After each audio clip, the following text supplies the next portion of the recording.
Hi, everyone. Welcome back to Easy Talk English. I'm Sarah. And I'm Mike. Today, we're going to talk about something that almost every English learner worries about: What's that? pronunciation confidence. Oh, that's such an important topic. It really is. So many people are afraid to speak English because they think their pronunciation isn't good enough. I hear that all the time. People say, I understand English, but I'm scared to speak. Exactly. And today, we want to help you feel more confident when you speak English. We'll talk about common pronunciation worries, how to improve, and most importantly, how to stop being so afraid. We'll use simple, everyday English and share real stories. This is perfect for beginners who want to speak more confidently. So, take a deep breath, relax. And let's talk about pronunciation confidence. All right, let's begin. Hey, Sarah, how's your day going? Pretty good. I was just thinking about pronunciation today. Pronunciation? That's kind of random. I know, but I had an interesting experience yesterday. Yeah, what happened? I was at a coffee shop and I heard someone ordering coffee. Okay. And I could tell English wasn't their first language. They had a strong accent. Uh-huh. But you know what? They spoke so confidently. They didn't hesitate or apologize for their accent. That's great. It made me think about how many people are too scared to speak because of their pronunciation. That's so true. I've met so many English learners who are afraid to talk. And it's such a shame because communication is more important than perfect pronunciation. Absolutely. So, Mike, have you ever felt self-conscious about pronunciation? Me? I'm a native speaker, so not with English. What about other languages? Oh, actually, yes. I studied Spanish in high school. How was that? Terrible. Really? Yeah, I was so worried about rolling my R's correctly. Oh, the rolling R. That's hard for English speakers. It's so hard. I could never do it right. And did that stop you from speaking Spanish? Honestly, yes, sometimes. Really? Yeah, I would avoid words with R's in them. That's not a good strategy. I know, it was silly, but I was embarrassed. So you understand how English learners feel. Absolutely. It's scary to speak when you think you sound wrong. Let's talk about why pronunciation confidence is so important. Okay, First of all, if you're not confident, you won't practice speaking. that's true. And if you don't practice speaking, you can't improve. It's a cycle. Exactly. A negative cycle. So confidence is the first step. Right. You need confidence to practice, and you need practice to improve. But how do you get confidence if your pronunciation isn't good yet? That's the million-dollar question. All right. I think the first step is changing your mindset. Mindset? Yeah, how you think about pronunciation. What do you mean? Well, a lot of people think they need to sound exactly like a native speaker. And they don't? No, that's unrealistic. Why? Because there are so many different English accents in the world. That's true. British, American, Australian, Indian, Nigerian, Singaporean. Irish, Scottish, South African. Exactly, and they're all valid. So there's no one correct pronunciation. Right. As long as people can understand you, your pronunciation is good enough. That's a great point. Let's talk about common pronunciation problems. Okay. What do you think is the most common problem? Maybe the th sound? Oh, yes, that's a big one. A lot of languages don't have the th sound. Right. So people might say dis instead of this. Or thank you instead of thank you. Exactly. But you know what? What? Even with that mistake, people can still understand you. That's true. Context helps a lot. Right. If you say thank you, people know you mean thank you. So it's not the end of the world. Not at all. What other sounds are difficult? The R and L sounds. Yes, some languages don't distinguish between those.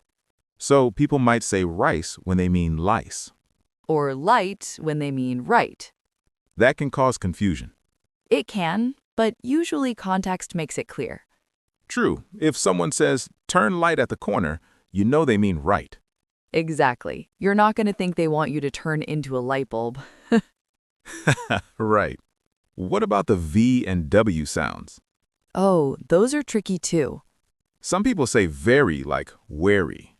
Or wine like vine. Does that bother you as a native speaker? Not at all. I just focus on understanding what they're saying. That's good to hear. I think most native speakers are the same way. We're used to different accents, Exactly. We hear them all the time. so learners shouldn't worry so much. Right. We're not judging you. Let's talk about word stress. Word stress? Yeah, where you put the emphasis in a word. Can you give me an example? Sure. Take the word present. Okay. If you stress the first syllable, present, it's a noun or adjective. Like a gift or being here? Exactly. But if you stress the second syllable, present, it's a verb. Like to present something. Yes, same spelling, different meaning, different stress. Wow, that's confusing. It is, and English has a lot of words like that. So stress is important. Very important. Sometimes more important than individual sounds. Can you give me another example? Sure. Record. Record or record? Exactly. Record is a noun, like a music record. And record is a verb, like to record something. Perfect. What about desert? Oh, good one. Desert is a dry place. And desert is to abandon someone? Yes. Or, wait, actually, dessert with two S's is the sweet food. Oh, right. Dessert, the food after dinner. Yeah, that one is spelled differently too. English is complicated. It really is. Let's talk about sentence stress and intonation. Okay, what's the difference? Sentence stress is which words you emphasize in a sentence. And intonation? Intonation is how your voice goes up and down. Can you give me an example? Sure, take the sentence, I didn't say he stole the money. Okay. If you stress different words, the meaning changes. Really? Yeah, listen, I didn't say he stole the money. So someone else said it? Exactly. Now listen, I didn't say he stole the money. So you implied it but didn't say it directly. Right. Now, I didn't say he stole the money. So someone else stole it, not him. Yes, same sentence, different meanings. That's amazing. English is very stress-timed. What does that mean? It means stress and rhythm are very important. How can learners improve their stress and intonation? Good question. I think the best way is to listen and imitate. Imitate? Yeah, copy native speakers. Like repeat what they say? Exactly. Watch movies or TV shows. And repeat the lines? Yes, try to match the rhythm and intonation. That sounds like fun. It is, and it really helps. What about reading out loud? That's great too, but you need a good model. A good model? Yeah, like an audiobook or a podcast. So you can hear how it should sound. Exactly. Then try to read along with them. That's smart. Let me tell you a story. Okay, I'm listening. A few years ago, I had a student from Japan. Uh-huh. She was very shy about speaking English. Why? She thought her pronunciation was terrible. Was it? Not at all. She was easy to understand. So what was the problem? She had a strong Japanese accent, and she was embarrassed about it. That's sad. I know. So I asked her, "Can you understand me?" And she said yes? Yes. Then I asked, "Can I understand you?" And... She said, "I think so." So I said, "Then we have successful communication. That's what matters." That's beautiful. After that, she became more confident. Did her pronunciation improve? Yes, actually, because she started speaking more. Practice makes perfect. Exactly. I have a story too. Tell me. When I was learning Spanish, I went to Mexico. Okay. And I tried to order food in Spanish. How did it go? Terrible. Why? I mispronounced everything. I said pollo wrong. Pollo means chicken, right? Yeah, but I said it wrong, and the waiter didn't understand me. What did you do? I got embarrassed and just pointed at the menu. Oh, Mike. I know, but later I realized something. What? The waiter wasn't judging me. He just didn't understand. Right. And you know what? I tried again the next day. Good for you. And the second time, I said it better. Because you learned from the mistake. Exactly. That's such an important point. Mistakes are part of learning. They really are. You can't improve without making mistakes, But people are so afraid of making mistakes. especially with pronunciation. Why do you think that is? I think because pronunciation is so visible. Visible? Yeah, when you make a grammar mistake in writing, you can edit it. True. But when you make a pronunciation mistake while speaking, everyone hears it. You can't take it back. Exactly. So it feels more vulnerable. That makes sense. But here's the thing, native speakers make mistakes too. We do. We mispronounce words, we stumble over our words. I do that all the time. Me too. So learners shouldn't be so hard on themselves. Let's talk about accents. Good topic. Some people want to completely eliminate their accent. Yeah, I've heard that. Is that necessary? I don't think so. Why not? Because your accent is part of who you are. It's part of your identity. Exactly. And there's nothing wrong with having an accent. Everyone has an accent, really. That's true. Even native speakers. I have an American accent. You have an American accent. Right. And if we went to England, they'd say we have accents. That's true. So accent isn't bad, it's just different. I like that perspective. But there's a difference between an accent and being unclear. What do you mean? An accent is fine, but if people can't understand you, that's a problem. Right. Communication is the goal. Exactly. So you want to be intelligible. Intelligible? Yeah, it means people can understand you. So how do you become more intelligible? Work on clear pronunciation of individual sounds. Especially sounds that don't exist in your language. Yes, and work on stress and intonation. Those make a big difference. They really do, sometimes more than individual sounds. What about minimal pairs? Oh, minimal pairs are great for practice. Can you explain what those are? Sure, minimal pairs are two words that are almost the same. Almost the same? Yeah, they differ by only one sound, Can you give me examples? like ship and sheep. Oh, the I sound versus the E sound. Exactly, or bit and beat. Same difference. Right, or pen and pan. The I sound versus the A sound. Yes, practicing minimal pairs helps you hear and produce the difference. That's smart. What about live and leave? Oh, that's a tricky one. I live in New York versus I leave for work at 8. Very different meanings. Right, if you confuse those, it could be confusing. What about beach and the other word? Are you talking about a word we shouldn't say on YouTube? Maybe. Yeah, that's a minimal pair that's very important to get right. Definitely. You don't want to mix those up. No, you don't. How can people practice pronunciation by themselves? There are lots of ways. Like what? Well, first, record yourself speaking. Record yourself Yeah, use your phone.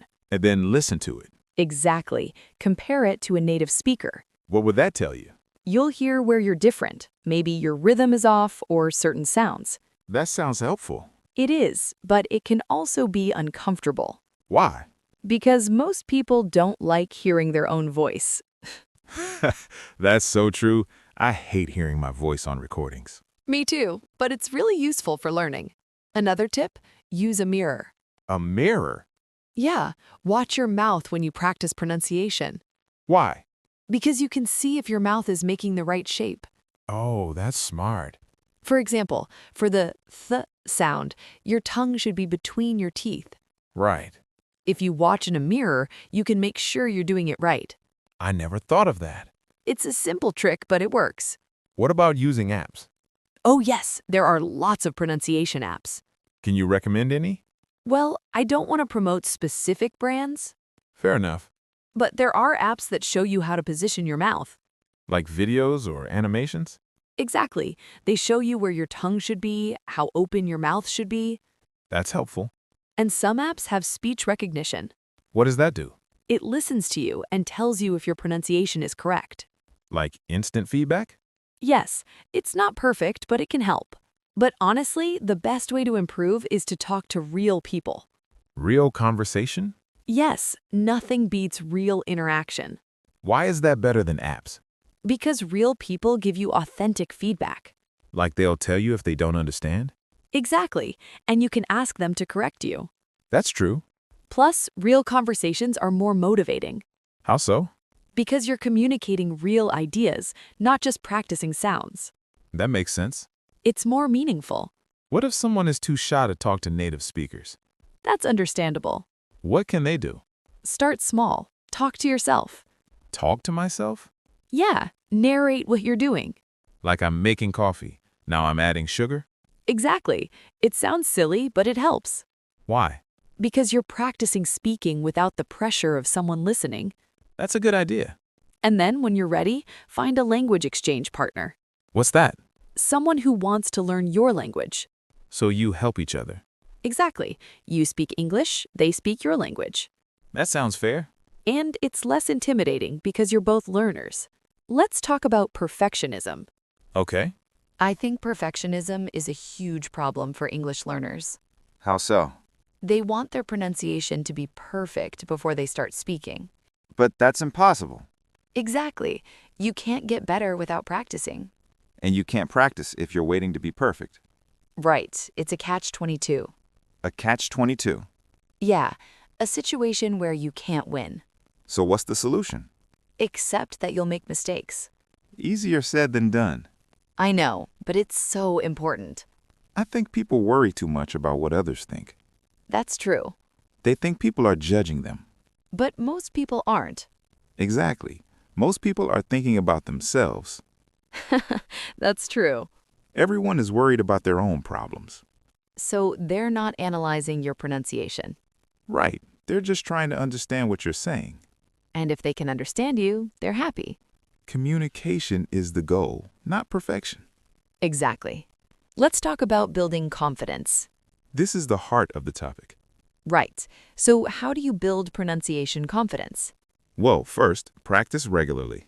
Yes, consistency is key. Even just 5 minutes a day. That's better than nothing. What else? Celebrate small victories. What do you mean? Like, if you successfully pronounce a difficult word, celebrate it. Don't focus on what's still wrong? Right. Focus on what you did right. That's good advice.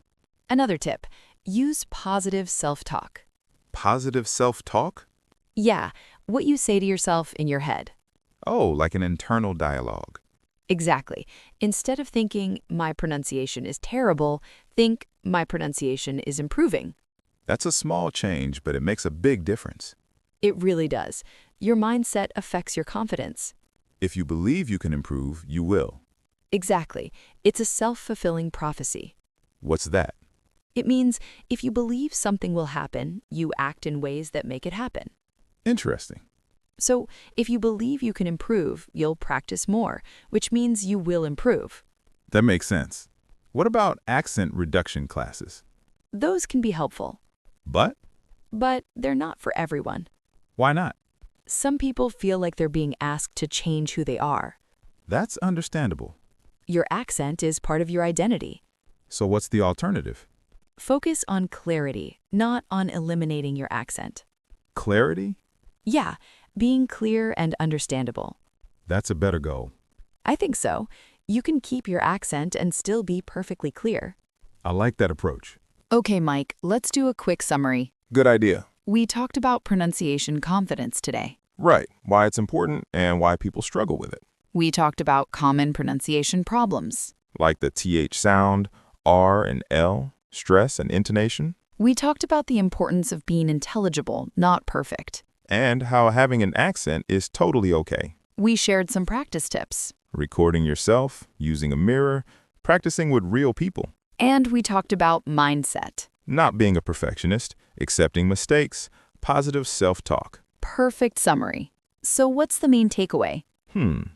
I think the main takeaway is that confidence comes from practice, not from being perfect. That's beautiful. You have to be willing to make mistakes. Because mistakes are how you learn. Exactly. And remember, native speakers aren't judging you. We just want to understand what you're saying. If we can understand you, your pronunciation is good enough. Everything else is just a bonus. Before we finish, I want to say something to everyone watching. Go ahead. Your accent is beautiful. It really is. It tells a story about where you're from and what languages you speak. That's something to be proud of. Don't hide your accent. Own it. Just work on being clear. And don't be afraid to speak. The more you speak, the more confident you will become. And the more you'll improve. So start today. Have a conversation in English. Even if it's just with yourself. Just start speaking. All right, everyone, that's all for today. Thanks so much for watching. We hope this conversation helped you feel more confident about your pronunciation. Remember, you don't need to be perfect. You just need to be understandable. And willing to practice. If you have questions or stories about pronunciation, leave them in the comments. We love hearing from you. And we read every single comment. All right, see you in the next video. Keep speaking, everyone. Don't be shy. Bye. Bye.